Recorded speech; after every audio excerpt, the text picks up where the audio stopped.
तो गुरुदेव, नमोस्तु गुरुदेव। हमारा जो जैन धर्म है ये अनादि काल से चलता आ रहा है।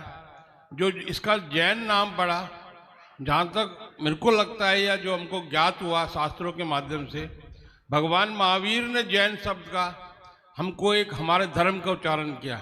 तो भगवान महावीर से पूर्व जैन किस रूप में थे? और जब भगवान महावीर ने मेन एम्फेसिस किया अहिंसा परमो धर्म, तो उससे पूर्व हमारे जो धर्म का मुख्य रूप था वो किस तरह से हमारा था? क्योंकि जैन धर्म अनादिकाल से है। आजकल जो एक नई धारणा और शुरू हो गई कि जैन धर्म हिंदू धर्म से निकला है, जबकि हम ये मानते हैं कि जैन धर्म अनादिकाल से है। हमारे 24 तीर्थंकर हुए, वर्तमान में 24 हैं और भविष्य में 24 होंगे। इस शंका समाधान चाहते हैं महाराज। देखिए, जैन शब्द की उत्पत्ति जिन से हुई है। जिन्होंने अपनी पांचों इंद्रियों पर विजय प्राप्त कर ली है वह जिन कहलाए, जिन्हें हम जिनेंद्र के नाम से जानते हैं। और जिन के अनुयायी जैन, जब संस्कृत में व्युत्पत्ति अर्थ देखते हैं तो जिन से जैन बना हुआ है। अर्थात ना तो महावीर भगवान ने जिन से जैन बनाया, जो जिन धर्म के अनुयायी थे वे सब जैन थे। अर्थात यदि वह पशु पक्षी भी था जो समोसरण में जिनेंद्र भगवान की आज्ञा में रहता था, तो वह वास्तविकता में जैन था।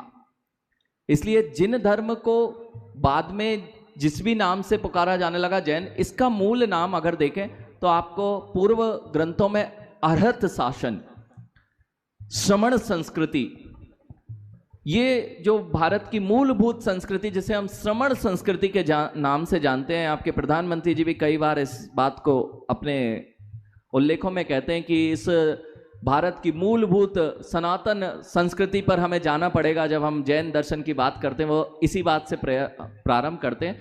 रही बात, आपने कहा कि इसके पहले क्या स्वरूप था, तो अनादि क्या हिंदू दर्शन से निकला।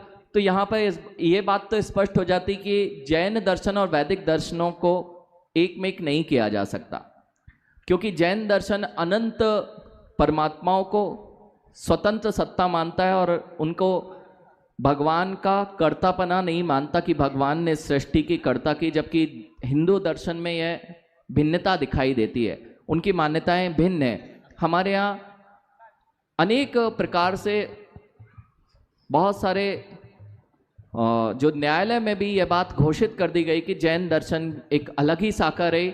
जैन दर्शन, बौद्ध दर्शन, चारवाक दर्शन और वैदिक दर्शनों के 6 दर्शन ये भिन्न भिन्न रहे। कभी भी हिंदू दर्शन, अच्छा पहली चीज जिसे वैदिक दर्शन में अभी हिंदू कहा जाने लगा, यह उत्पत्ति अगर आप समझ जाएं तो बहुत अच्छा होगा।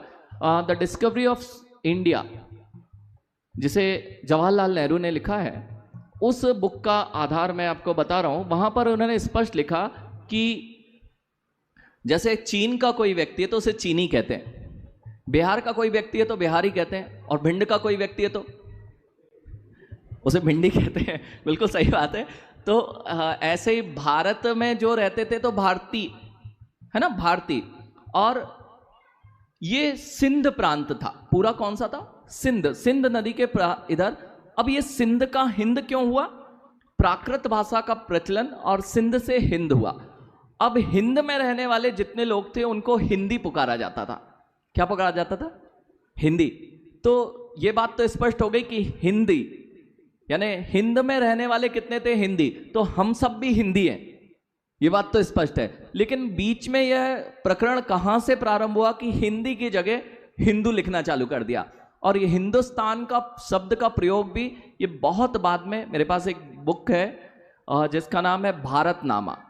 यदि आप उस बुक को पढ़ें तो उसमें इस बात का उल्लेख है कि हिंदुस्तान कब से चालू हुआ, इंडिया कब से चालू हुआ। सबसे पहला नाम यदि भारतवर्ष का है तो भारत देखने में आता है, जो वैदिक परंपरा में भी है और जो ऋषभदेव से प्रारंभ है। जब ऋषभदेव से प्रारंभ है और ऋषभदेव का नाम लिया गया है और उन्हें वीतराग अवस्था में बताया है, यहाँ जिनेंद्र भगवान के अलावा वीतरागता अवस्था को किसी ने नहीं बताया। इसलिए जैन दर्शन और वैदिक दर्शन में बहुत बड़ा अंतर है। इसलिए हिंदू दर्शन से जैन दर्शन नहीं निकला ना, ये दोनों ही शाखाएं अलग अलग थी।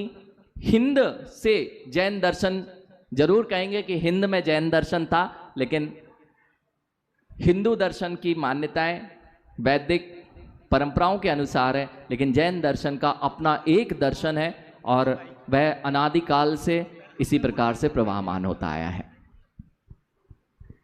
ओम।